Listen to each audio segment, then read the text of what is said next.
Welcome to the Film Buffet Podcast Live. My name is Tom, your resident film buff. With me, as always, is Beyond a Blizz. How's it going, guys? Robb Gallo. What up? And Robb has a special guest. He brought a friend to school today. Want to introduce your friend? He's a guy I've known for quite a while now. Fellow stand-up comedian, former member of the Reality Wasted podcast, Mr. Jake Bentley. Appreciate you guys having me today. Welcome to the show, Jake. Thank you. So, without further ado, why don't we turn the show over to Robb? Oh. Somebody saying something? What? No. I think someone... something just happened there. I don't know. For a second there, I thought she may have disappeared into another dimension, Tom, but it sounded like something happened on your end. Is everything okay with you? I'm here. Okay, good. Okay. All right. Well, being murdered on the other line. Someone is getting murdered.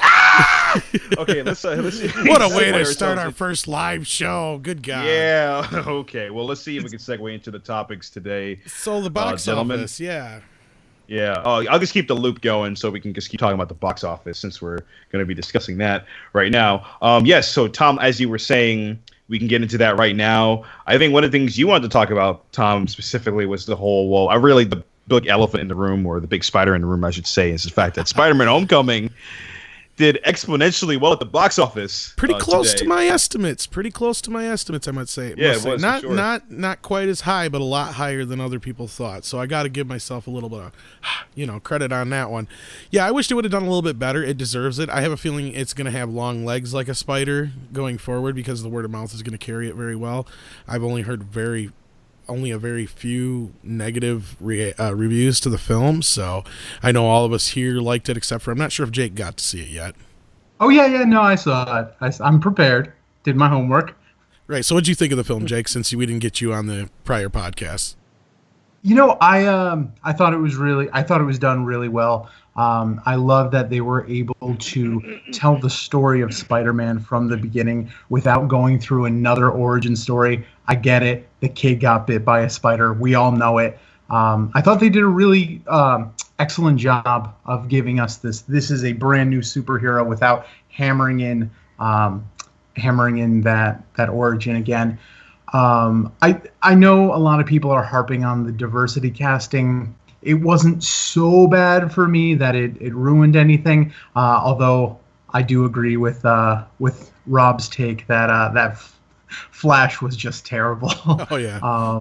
People really seem to hate Flash. I actually wasn't too angry at him. I'm not, but yeah. My problem was he's supposed to be Peter's bully, but in a fight, my money's on Ned. When the fat Samoan kid, the fat dorky Samoan kid who plays with Legos, when my money's on that kid, you're not that great a bully. Well, did you listen to the round table? Did you agree with Beyond and my theory that he's actually gay for Peter? Now that was my thing. Yes, like I said, I agreed with you because I was going to say it too. But that was my thing. Yeah, because I'm glad you mentioned that too, because I swear to God, I don't know what's tipping me off. There is certain signs. I know we're kind of getting off topic a little bit. I'm going to make this brief. No, I basically did see it right away. Yeah, right. Basically, what led me off was the fact that he seems to almost have an obsession with Peter. There's a certain way people bully people. I get it. They're harassing someone, but the way he would go about doing it felt like he subtly had an obsession with him or something like that. And the fact that he will always call him Penis Parker, I don't know. And the fact that I looked at the leaked script that I know, the supposed leaked script that Rob did narration for our Midnight's Edge video, you can find it on our channel, where one of the parts of the leaked script was saying how when he met Spider-Man, he almost he had a crush on him almost. It was kind of a joke, but you never know. 2017, you don't know. Right. But so that's what tipped me off for it. That's what made me suspicious. And I'll be more than curious because I think there was one gay character they had in that movie. It was a side character. But sounds like you think Flash is more than curious. Very. Apparently so. So anyway, back to you're saying, Jake. Oh, sorry to cut you off there. Beyond. No. Go ahead. Go right ahead. Yeah. No.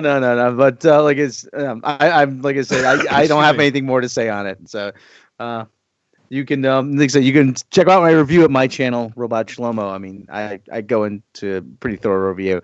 That's all I have to say on the matter. Yeah, we want to avoid any more spoilers and stuff like that. So yeah, go ahead on your just overall feelings, Jake. Sorry. So we shouldn't go into spoilers. So I shouldn't talk about how Vulture was secretly an albino midget. No, that's got to stay off the table. And if you guys All heard right. that out there, you need to erase your memories now if you haven't seen the film, and don't tell anybody else. I got the Men in Black device ready. Whoosh. Look Neuralizer? Here, look here. Yeah. So yeah. No, all in all, I thought it was a really good movie. Spider-Man's one of those things. He's such a fan favorite, and he's such kind of the iconic Marvel guy. It's kind of been lost in the past couple of years since the Marvel Cinematic Universe started. But Spider-Man is historically, he is to Marvel what Superman is to DC. Very much so. So yeah. I think as long as you do the character decently and you do it justice, it's going to be a hit. And I think that's what this movie was. All right, so then the rest of the box office looked as so Pirates finally dropped off. They are out of the top 10, and they look like they've come across with about 168 million, so they'll probably finish off in that 170, 75 range. The Beguiled popped on the top 10. That's, I guess, the first Oscar bait of the year. That did very well with only under 1,000 theaters. It did pretty well. 47 meters is that's been doing very lackluster. It hasn't even reached 40 million yet. The Big Sick, I've never even really heard much about that, but it's doing okay, and it's getting a lot of buzz considering it's only in 326 theaters, so that's one I'm going to have to take a look at and check out. Otherwise, The House looked like it kind of was DOA. Hasn't even reached that 20 million mark. Cars 3 is doing respectable. It's probably going to reach 150 million stateside before it's said and done. Transformers, well, we've all talked about that one. That one's not doing the greatest. It's just made under 120 million stateside, and I don't see it doing too much more than that. It might hit that 130 mark. Wonder Woman doing so well, doing very, very well. It has crossed 350 into 368 million for the weekend, and it will probably cross that 400 million mark by the time it's said and done.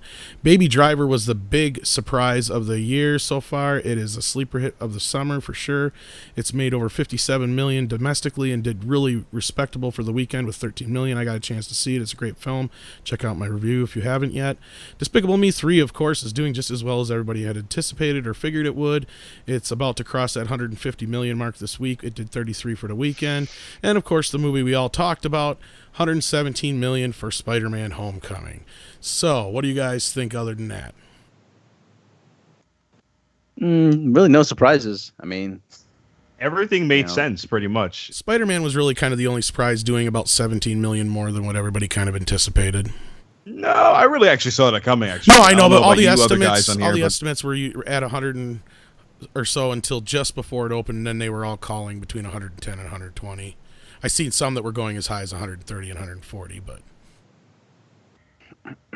Oh, okay. Well, it's pretty. so much for franchise fatigue, right. So.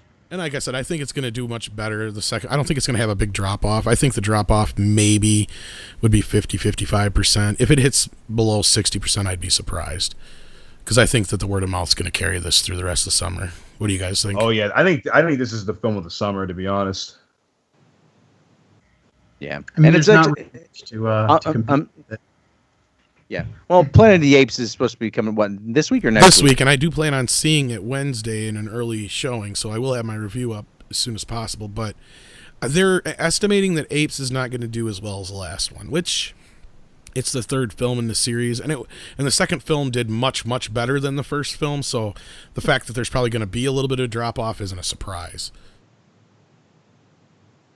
Yeah. Well, that's Woody Harrelson and Killer Monkeys. I mean, what more could you want? It could do really? real well. I hope it does, because I'm looking forward to the film. But I mean, what do you see for the drop off on Spider-Man then? I think it's gonna be below. I think it might be maybe about 45% drop off. If that's being generous, maybe 45 to 55, like you said. So, Jake, I think it's gonna. But I think the momentum is going to carry it. Okay, that's what I said. We got to say about that. Right. So, okay, Jake. I'm of the thinking that Spider-Man's going to still keep going strong. I don't know exactly what percentage that's going to drop off. But I think it's going to stay strong. And I agree, we're probably not going to see much of a drop next week. Did you have anything else to add beyond to that? Well, no, but pretty much I think it's going to stay strong. I think this is going to be the film of the summer, even more so than what Wonder Woman did. I think it's going to possibly has a chance to at least get close to, if not make $1 billion. I mean, it's not going to make 1.5 billion, but it may make 1 billion, or at least again close to it, maybe in the 900 range. I think it'll hit $1 billion at least. Excuse me. Yeah, it just has so much like potential, so much legs and whatever, and I'll be glad for it because it deserves it, and it's really gonna validate the fact that you should really continue this deal, Sony, and stop being stupid and stop adding more characters to the Venom movie, which of course we'll get to in a minute. That's a perfect segue, actually. Oh yes, it is. Okay, so I'm just gonna go over it. It's gonna be a little bit discombobulated for those who are looking here because this is the first time we're going to be doing this. We're going to be going to a black screen, and then we're gonna have some images just come up. But discuss, in relation to the topics. Why don't you segue into this here? This new news coming out about Venom. Well, it's just broken today within the last few hours. There is a rumor floating around that the character of Anne Wang, otherwise known as She-Venom, is going to be introduced in the Venom movie that Sony is planning. And it's just like Sony, really. It really is. They can't just bask in this success that they've just had, and just kind of let the seed grow and germinate and blossom. They have to shoot themselves in the foot. So I want to know. I'm feeling this is an Amy Pascal decision here, or Tom. Well, actually, it might be a Tom Rothman decision. I think more Amy Pascal. I think Beyond brought that up before the show too. I think that you both are right on that. That it feels like a very. Feels like we gotta make sure we have the females in the movie. Wait a minute, because of diversity. Are we fucking talking about Ghostbusters again, or what the fuck is this shit? That's what I want to know. Because last time she pulled this shit, it was a female Slimer in Ghostbusters. I mean, come on. Girl power. I'll take the optimist route on this. When I hear that, what I imagine is she'll be introduced in the movie like I don't want to get into too many spoilers, but there were villains that were shown in the Spider-Man movie, but they were shown in their civilian guise. I kind of hear that, and I hear maybe the same thing, that character is going to be in there. Maybe we're not going to be jumping straight to the She-Venom, but there'll be maybe that little wink and a nod, kind of testing the waters before they actually move along those lines. Right. I think what Jake's talking about is there was some rumors that certain characters from Spider-Man Homecoming might show up in this adjunct universe, as drunk Amy Pascal put it, allegedly. I hope drunk. not. I hope not. I'm so hoping they don't do that, because here's the thing. I don't want this Spider-Man Homecoming universe to get anywhere near, because it's so great. We all unanimously agree this movie was fantastic. Did a fantastic job. I don't want it anywhere near this catastrophe, because I think pretty much most of us here know this Venom movie is going to be a disaster. I think it's going to be a discombobulated mess. I think it's a cash grab decision. Sony doesn't know what they're doing, and they're going to get their butts kicked. But it's going to be fun to watch the fireworks. I mean, well, I should say, watch the explosion and the train wreck and every other way you want to personify it. It is what it is, and I'm just like, okay, Sony. So you want to be arrogant and greedy and all that. That was hit by a plane that ran off a bridge into a village of orphans. That's what this is. That sounds like a fun Saturday night. This isn't just a train wreck. This is beyond a train wreck. Oh, yes, it is. I can attest to that. It's in my name. It's beyond train wreck, of course. There's nothing more to say than that, really. I mean, did Jake have anything to add to that? Or? Yeah, you should go, Jake, too, if you wanted to say anything. No, like I said, I'm just kind of holding out optimism that maybe that's just going to be kind of a plant for future things. Not we're going to make Venom a chick. maybe that's just me being. Well, let's be clear. We already know that Tom Hardy is actually playing Eddie Brock, a.k.a. Venom. But what they're saying is they're also going to introduce another female character who will have the same powers, is what I'm assuming. Yeah, see, I hear is just like I said, I don't want to spoil, some of the other characters who came in and were shown in Spider-Man: Homecoming, but there was the crew with with Adrian Toomes, who are Spider-Man villains, without getting into who is who and who's in the movie. Right. But they didn't take up the mantle of those villains in this movie. I'm thinking that hopefully they're not introducing Venom and She-Venom in this movie, but this character who in the comics was She-Venom will have an appearance in the movie as her non-superhero character. So anybody who hasn't seen the movie, cover yours for a second. Are you saying that you think she's already been in the Homecoming movie? Is that what you're saying? No, I'm saying, okay. So All right. Since people who are covering their ears, like Mac Gargan, for example. Okay. Mac Gargan was in the movie, but he wasn't Scorpion. Gotcha. Well, he kind of was, but yeah, we kind of get the vibe that he's going to be in the next film. But right, I get what you're saying there. Okay, spoilers done. Okay,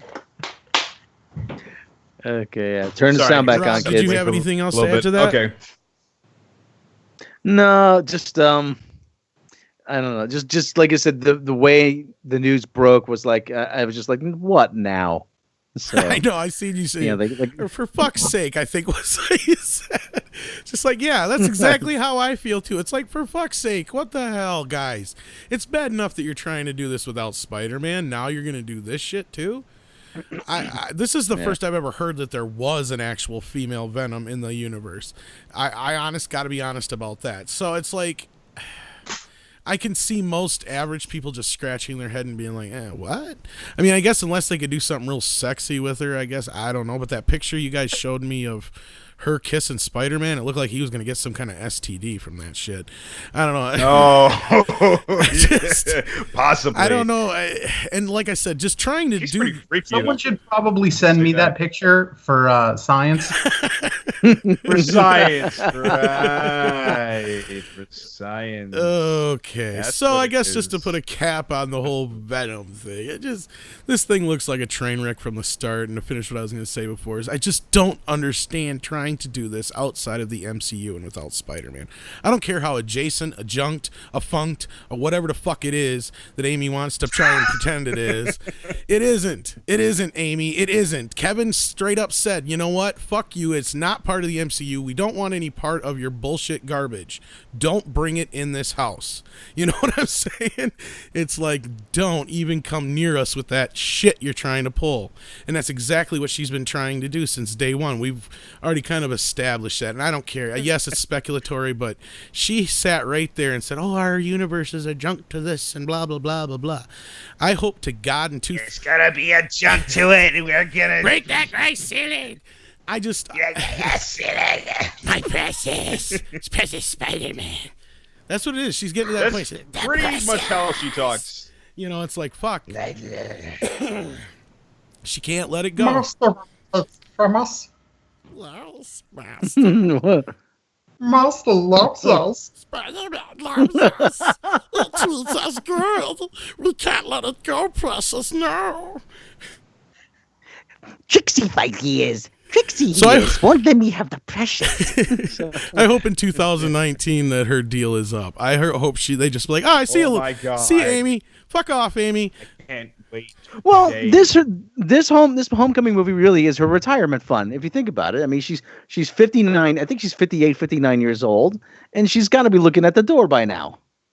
I mean, so this It's pretty much is gonna Pascal fund her Willem Dafoe. retirement. Holy shit, that is so. Fucking Neil. He said in the message board that it's Pascal Willem Dafoe.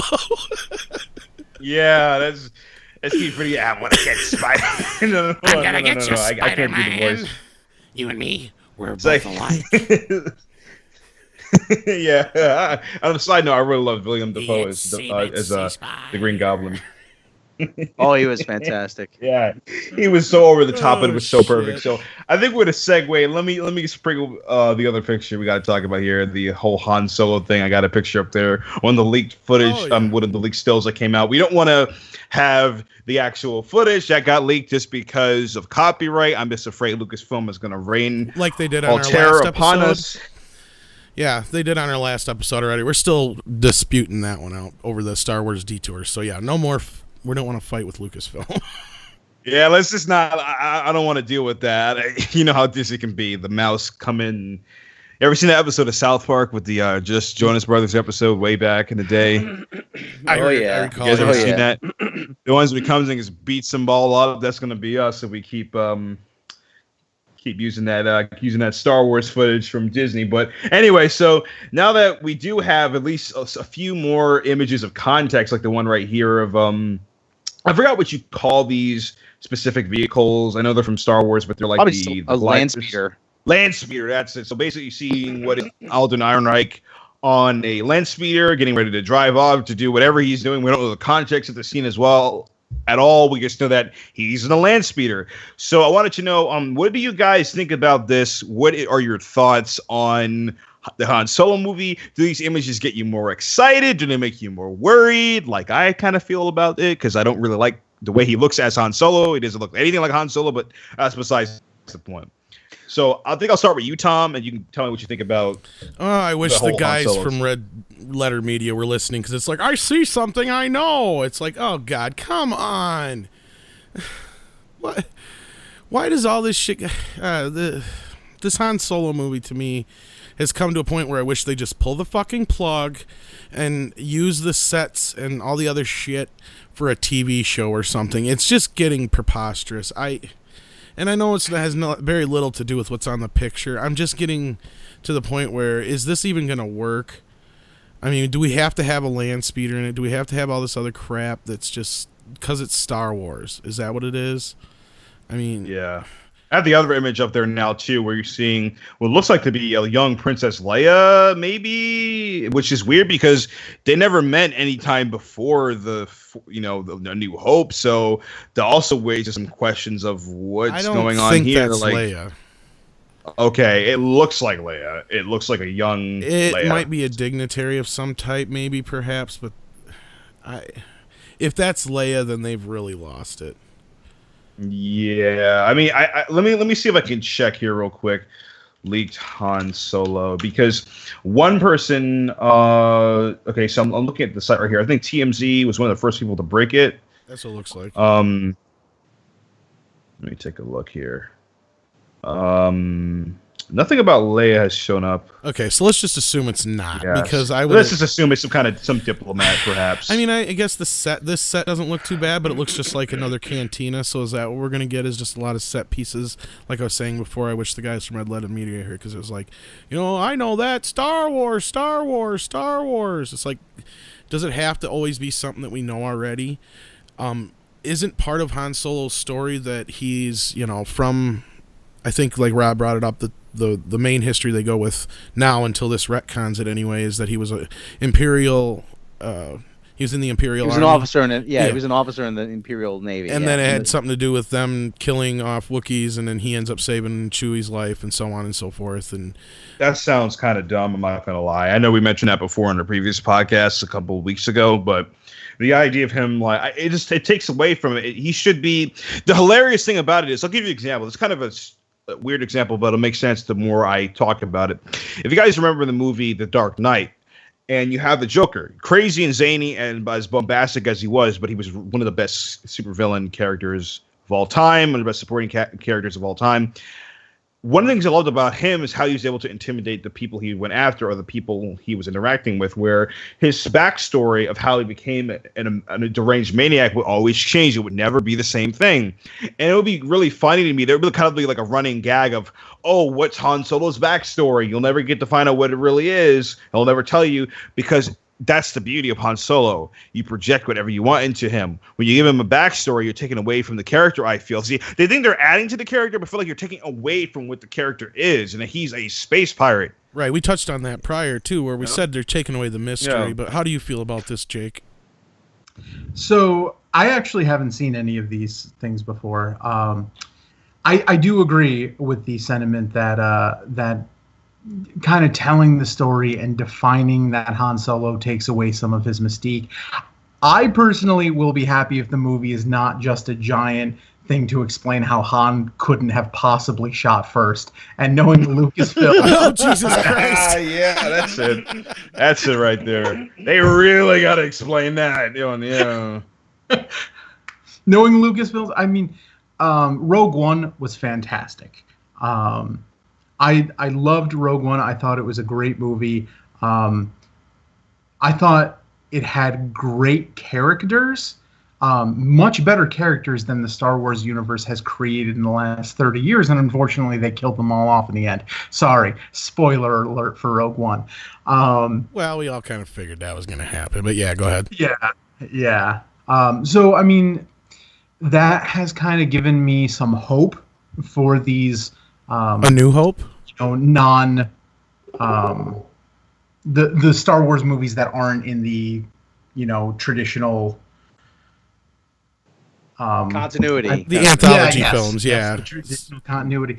But yeah, I'm kind of going in with reserved. I'm going in reserved. Rob? I'm going to be. Oh, Yeah, go ahead. Go ahead.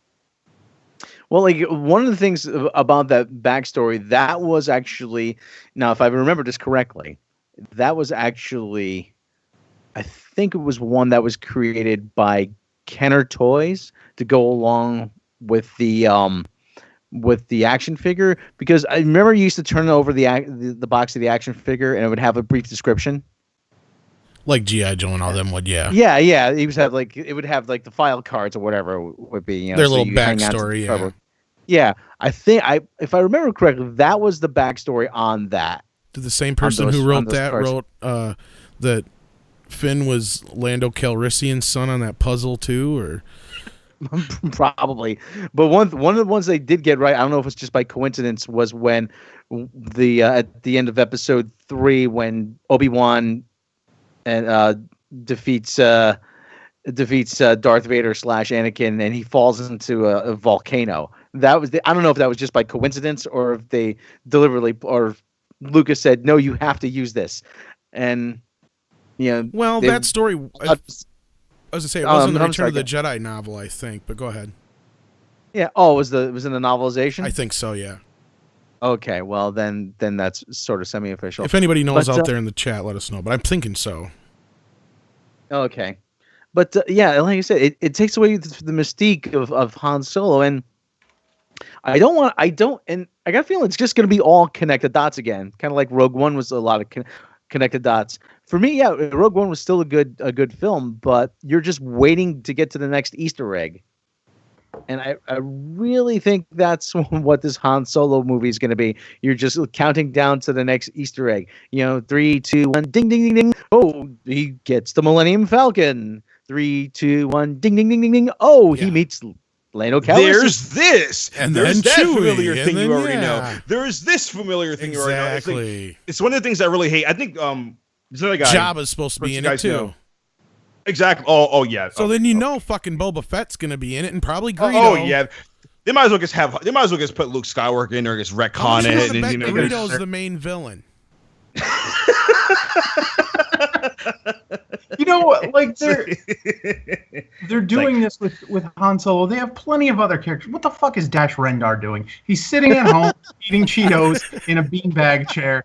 Let's do a Dash Rendar movie. That way you don't fuck up the continuity. I want a Kid Fisto movie, actually. We want a Red 8 movie. That one guy that nobody gets to see because he's like, oh, we got enough pilots. Go sit over there, Red 8. We don't need you. That guy. What's he doing? Oh, he's eating a sandwich right now. He's just eating a sandwich, whatever those people eat in whatever year Blue Milk, the Star Wars trilogy takes place or whatever, or shit, the Star Wars universe. Anyway, one thing I will add again that I was thinking about too is I will say, I know I mentioned this before, but I want to reiterate this again. I really think that this movie is either going to be a surprise success, but I'm leaning more towards I really think this movie is going to be, I think it's going to be a disaster. I think it's going to be a disaster of just like, it's going to have two different tones. You're going to have the Ron Howard tone, which is more traditional filmmaking, which is why they got him on. Then you're going to have mixed with this zany thing, hip new trendy movie they wanted to do for the new generation. And it's just not, I don't think it's going to mesh together well. I think it's either they're going to have to do the whole movie again from scratch. It's going to feel like the Lego movie meets Willow. Right, and they're going to look at they're looking at the dailies and they're like, this isn't coming together. This is not looking good at all. This is like some kind of like they're saying it's going to be alrighty then. The Ace Ventura, yeah, right, or the whole thing with the Lego movie where everything's all zany, which worked again. I forgot in about context. The whole Ace Ventura thing too. Yeah, right. In context, it works. For Lord and Chris Miller were great for the Lego movie. They were great for the Jump Street movies.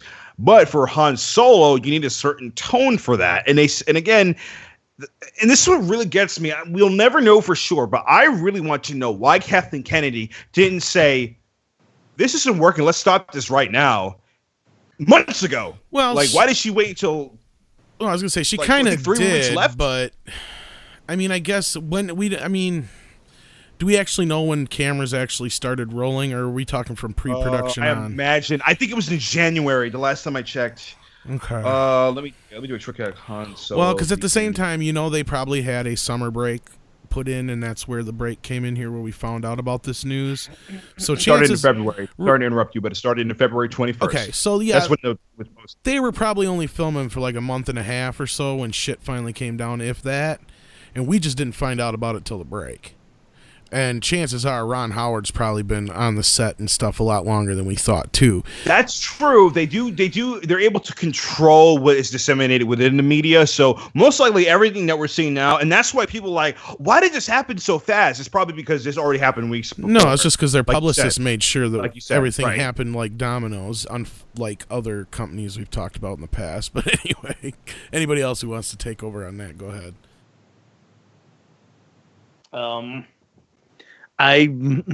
You said that we're going to see like it's going to be two different tones. Remember how like Stripes felt like two different movies? You had the first half, which was the training camp segment, and then you had the second half, which was they went and they saved all their buddies, their entire unit, and it feels like two movies slapped together. Full Metal with Jacket's like no the same transition. Way, yeah. So this is probably going to be the Stripes of the Star Wars universe.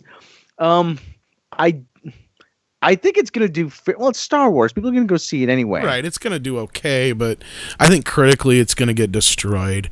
I think the fans are going to hate it.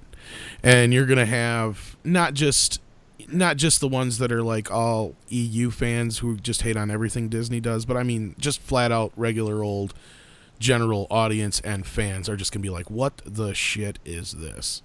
I have a feeling this is going to be their biggest snafu. Beyond's right. This is going to be a disaster. It's going to be a huge mess, and I don't know if they're going to be able to salvage it. I'm thinking this might even be a bigger mess than what Justice League turns out to be. Yeah, Justice League to me still has a chance that it may. Justice League is either going to be completely, like almost not complete. It can't be completely redone. It's too late at this point. Too expensive. I say, but Han Solo. Well, Joss Whedon. Not to interrupt you, Beyond, but I say, and this is one thing I stand by. Joss Whedon has been dealing with that film a hell of a lot longer than anybody wants to admit. I think he's been there since almost day one. Zack Snyder didn't do much on this movie, I don't think. But anyway, go ahead. I disagree. If you look at the trailers, it's a Snyder film. Well, yeah, that's a Snyder film. The first part, yeah, but I have a feeling they're losing a lot of what he did. Whatever he filmed from November to, say, March or whatever it was when his kid... But that is true, though. They are definitely revamping. I think a lot of that's getting trashed, and they've been filming with Joss Whedon since then, I guarantee it. And he was on set before his daughter committed suicide, so I think that they were already kind of making Joss kind of hold his hand through this process. Not to take us off track, but yeah, anyway, go back to what you were saying, Beyond. No, that's pretty much it. Like I said, I think he came on maybe late March, April, around there. Well, no, I think they actually verified that he's been on board with the DCEU in the background since at least back in November or December when the filming started. But that's where I said I think he was kind of holding his hand, and then when this tragedy happened, I think ever since then, I think Zack Snyder hasn't been on set since March. I really don't. I think here and there, but not like he was. Right. I'll reiterate. I'll say this. I think Zack Snyder, it was a Snyder film. You can tell by the trailer. It's a total Snyder fest of a film, okay? DC Snyder fest.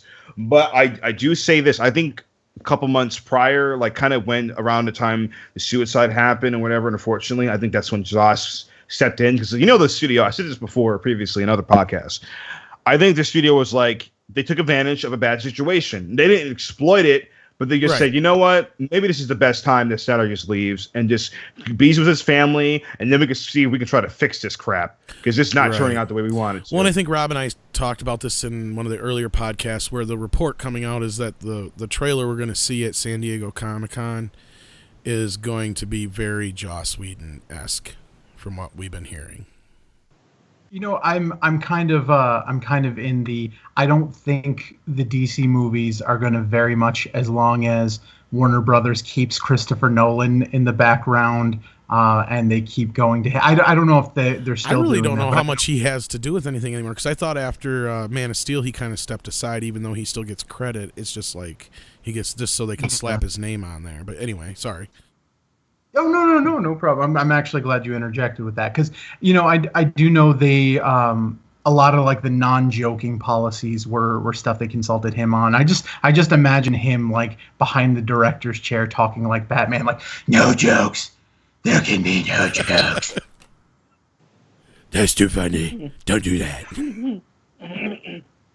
So he's like, Christopher Nolan is the Dick Cheney of the DCU. Pretty much, like he's the one who grittier. He needs to be. We got to be more up to date. He'd be the band. Wah, no jokes, no jokes. I'm not wearing hockey pads. I'm wearing Depends. All right. Well, Okay, I don't have anything else to say about so that. I guess that'll perfect segue since we're talking about Comic-Con. Then I know Rob, you had brought up some news to me about Comic-Con. Yeah, Marvel actually has a 90-minute panel planned for this year's Comic-Con. It's going to be happening in Hall H on July 22nd. 90 minutes. It's going to be 5:30 to 7 p.m. It doesn't say whether or not it's going to be live streamed, but knowing Marvel probably Marvel is Studios, not. Correct.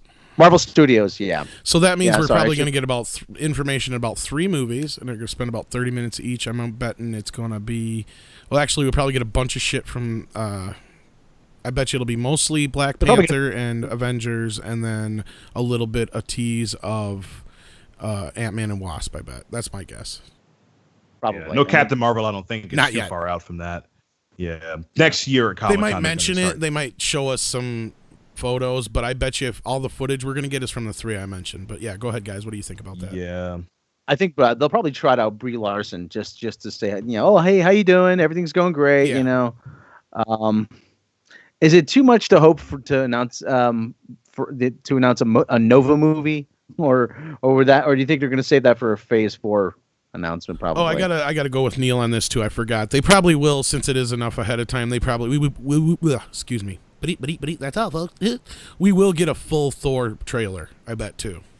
Oh yeah, I know someone in the chat. I'm just going to shout that person out. It's Neil again. Yeah. He mentioned that as well too, and I agree. Yeah, definitely. Because Thor's just around the corner. Of course, they're gonna. Right, we'll get a big trailer for start Thor playing for that. sure. But I bet you, as far as like the deep cuts, we're gonna get a lot of. I bet we're gonna get a lot of juicy stuff on Black Panther, some Avengers, and for sure Ant-Man and Wasp. Yeah, I get a feeling they're going to show some not some Ant-Man. They're going to probably show some Black Panther footage. They're not going to be a trailer, but they're probably going to have like 4 or 5 minutes of It'll be footage some Comic-Con only footage, yeah.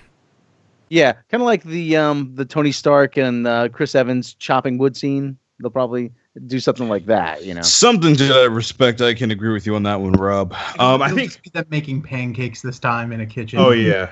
It'll be all nice and fluffy, and everyone's all good, nice to each other, and everything's all sparkly, and everyone's getting along and everything. A perfect juxtaposition to what Civil Cap's War gonna was. get A his total new bloodbath. shield for his birthday.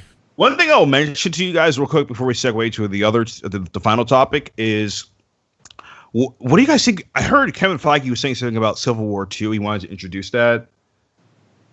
And I could have first sworn I heard about that. And somewhere. last I heard was the newest thing they were doing close to that would have been Avengers, the Infinity War 2, which would finish off between that and Spider-Man, we're going to be Spider-Man. The sequel, I think, is supposed to be the last of the 22 film Okay. phase. Well, I'll say this though. I don't know where I heard that from, but I'll say this. I'm sorry to interrupt, but if they do a Civil War 2, it would be really great if they can really up the ante of make the first one look for Civil War look like Child's Play, and make Civil War be one where basically like a couple Avengers die. You know what I mean? I think we're going to lose a lot of them in the Infinity Wars. Well, that's I kind of think the way it's Infinity looking. War. I think we're going to lose at least 3 Avengers in Infinity War alone. The big 3 we're going to lose. Because the way Robert Downey Jr. has been talking, the way Chris Evans been acting with the jokes and stuff, and I think we're going to for sure, Robert Downey Jr. and Captain America and Chris Evans are gone after the Infinity Wars, I bet.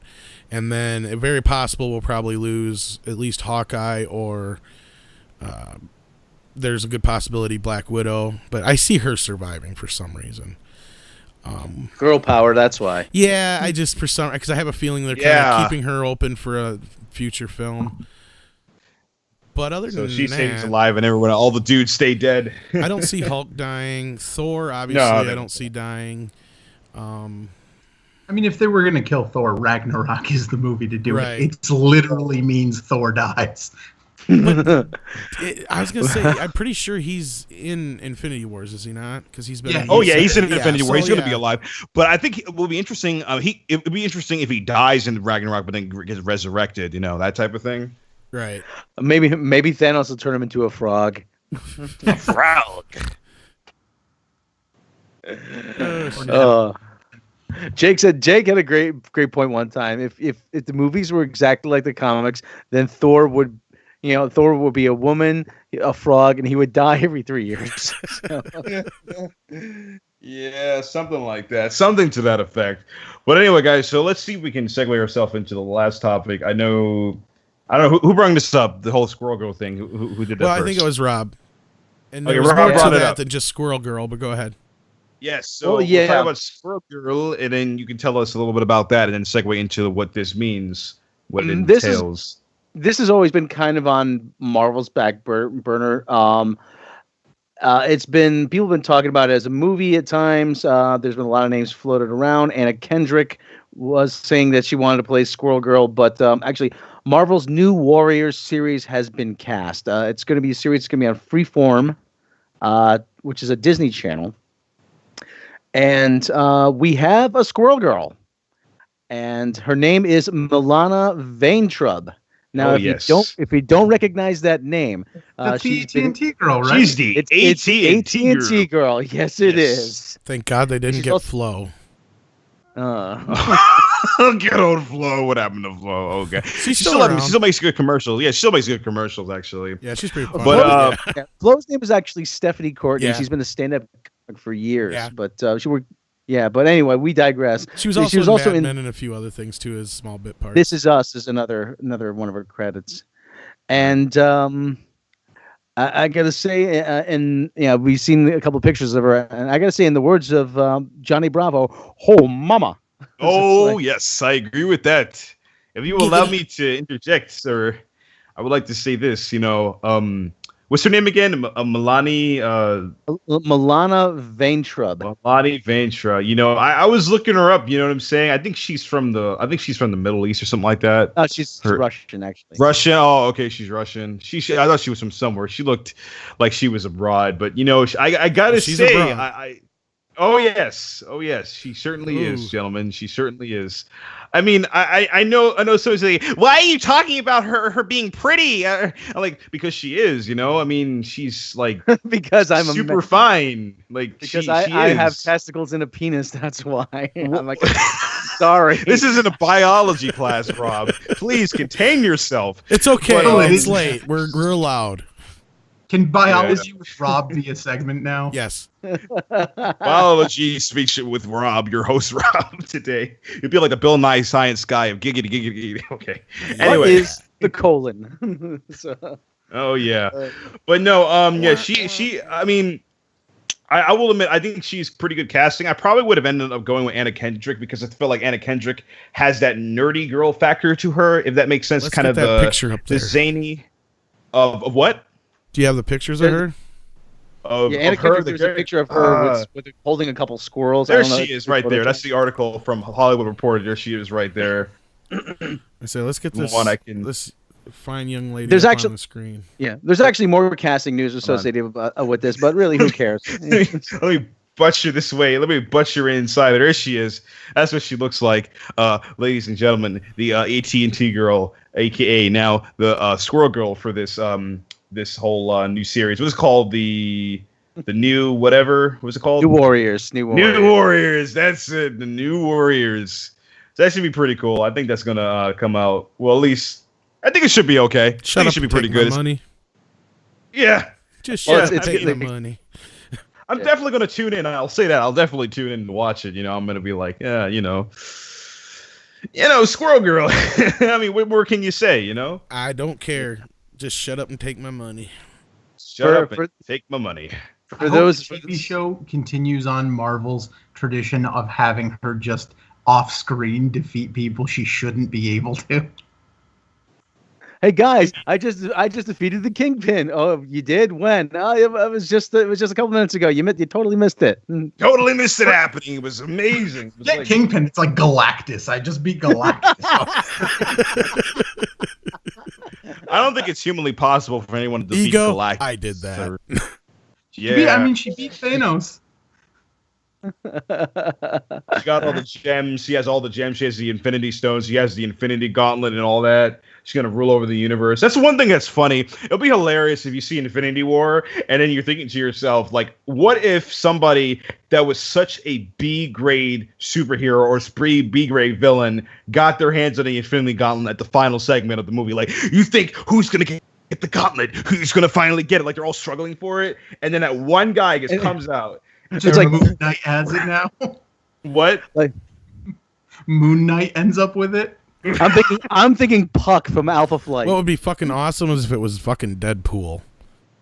Oh yeah. If they actually managed to pull that shit off and Reynolds shows up, oh, that'd be fucking sweet. Or even better yet, have it be Stan Lee. that would totally. What that am I would supposed change to do with this, entire... true believer? Yeah, that's something though. That's something that would be hilarious though. Like if Stan Lee just stepped in and he had the gauntlet, and that just changed your perception of the entire Marvel Cinematic Universe. Stan Lee was behind it the entire time. All his cameos was really him monitoring, making sure everything went together as planned. And now he finally got it. Excelsior! Just steals it from the back, and he and Samwise bring it to the fiery crater from whence it came. Oh yeah. And Amy Pascal just tries to grab at it. Yeah. Amy Pascal, no, I want the precious. Or what happens to like Amy Pascal? Will be interesting if it happened to Amy Pascal, like she just like inexplicably fell into like a black hole and never returned or something like that. That'd be pretty great. No, I don't wish anything bad. Well, hopefully after 2019 and hopefully after the Barbie movie, we'll see that happen. But anyway, I guess one more thing I wanted to touch on before we get going, because I know Beyond had to get going here. How do you guys feel about the whole timeline fuck up in Spider-Man Homecoming? I know this has been a big topic online. Don't care. I actually, what's the? I haven't heard this before. I don't know if I'm going to be able to explain it well. Do you understand a little bit better than I do, Rob? Probably, or yeah. There's they show Michael Keaton, Adrian Toomes. First, okay, for those who haven't seen Spider-Man Homecoming yet, this is going to be a spoiler portion. So if you don't want to know, tune out or lower the volume until we say it's safe. So okay, throw a spoiler tag up there right now. And we put up a spoiler tag. I can throw that up there real quick if you want me to. Yeah, please. Yeah.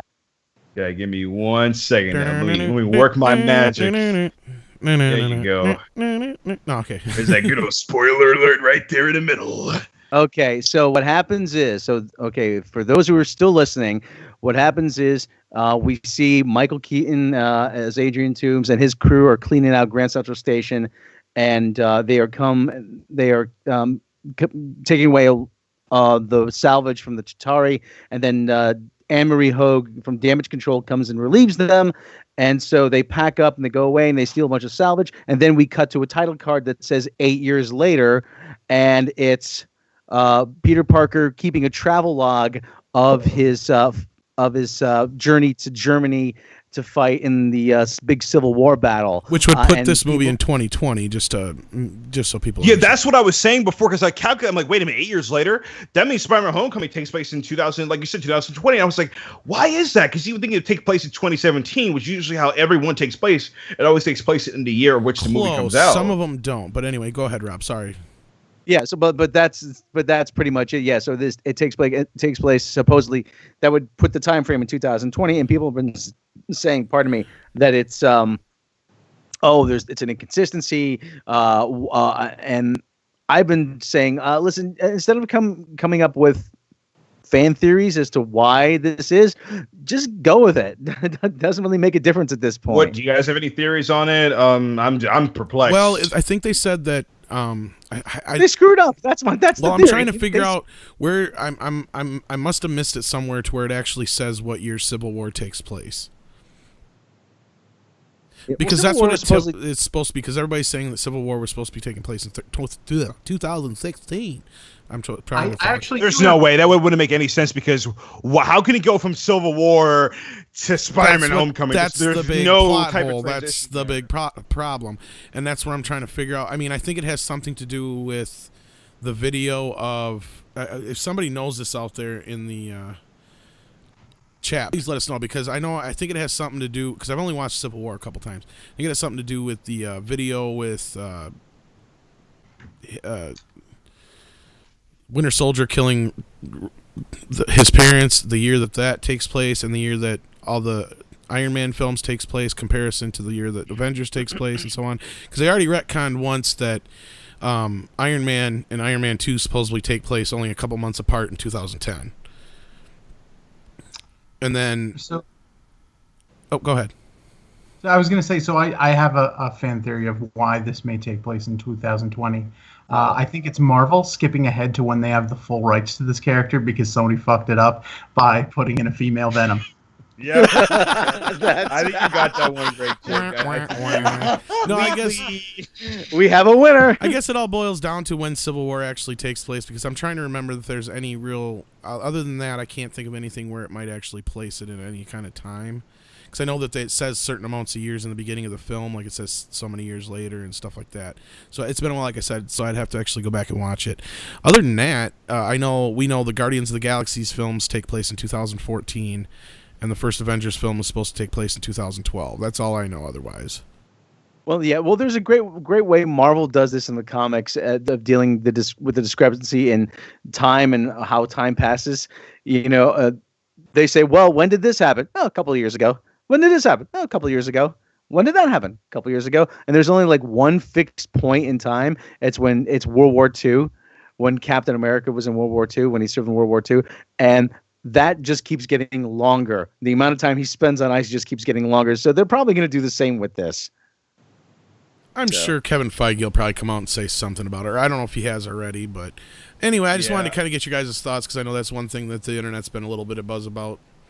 Because that's really the only flaw that anybody's really kind of been able to find with Homecoming to this point, outside of just nitpicky bullshit. So, hey, I reserve the right to complain about nitpicky bullshit. No, I mean just like that's my we're talking like people who are like there's been some. I'm not even gonna get into them, I know. Yeah, it's some other odd stuff that it's like, okay, why can't you just be happy that we've got the first Spider-Man on screen that is not only a good Peter Parker but a good Spider-Man, and he actually has a story that's very Spider-Man-ish, and it's not the Amazing Spider-Man. So, I mean, why can't we just be happy about that for now, and that he's in the MCU? That's the biggest thing, Right. I think I'm hearing somebody from the chat. It's Matt. Yep, Weiss. our correspondent Matt Weiss, who does the Matt Weiss, yes, who does the trailer breakdown for us. Yeah. Okay, cool, sweet. Because I saw right here he was saying Avi Arad makes an indirect Amy Pascal reference in the character She-Venom. Did you guys see that comment? Oh, that's true. That's very true. Yeah. How apropos. I don't get what to are you use gonna that word do? very often. Yeah, we What hope are to you have gonna Matt do? on here sometime soon, but I know you got to get going here, Beyond. But is there anything else that anybody wanted to cover before we wrap things up here? We pretty much covered up everything pretty well, guys. I mean, for a first-time run, second-time run, A little bit discombobulated, but I think we're pretty good for what we had. So I'm satisfied. So yeah, we got another show planned for the same time. Well, close to the same time, 8 p.m. Central on Thursday. Hope you guys can join us then. Thanks for joining us tonight, Jake. It was nice to have a new voice on the podcast. Same here. Thanks for having me, guys. Sorry we kind of rushed through things. We were supposed to have a little bit more time, but we started off with some technical difficulties. I apologize to the audience for that. Thanks again for joining us, of course, Rob. Thank you very much. Thank you, everybody, for joining us. And Beyond a Blizz, as usual, thank you for being here, of course. I am ecstatic to be here, gentlemen. It was a great time. And I'd like to thank everybody for joining us on the Film Buffet Podcast. I'm Tom, and of course, our information is going to be posted down below for your Twitter and YouTube needs. Thanks again for joining us.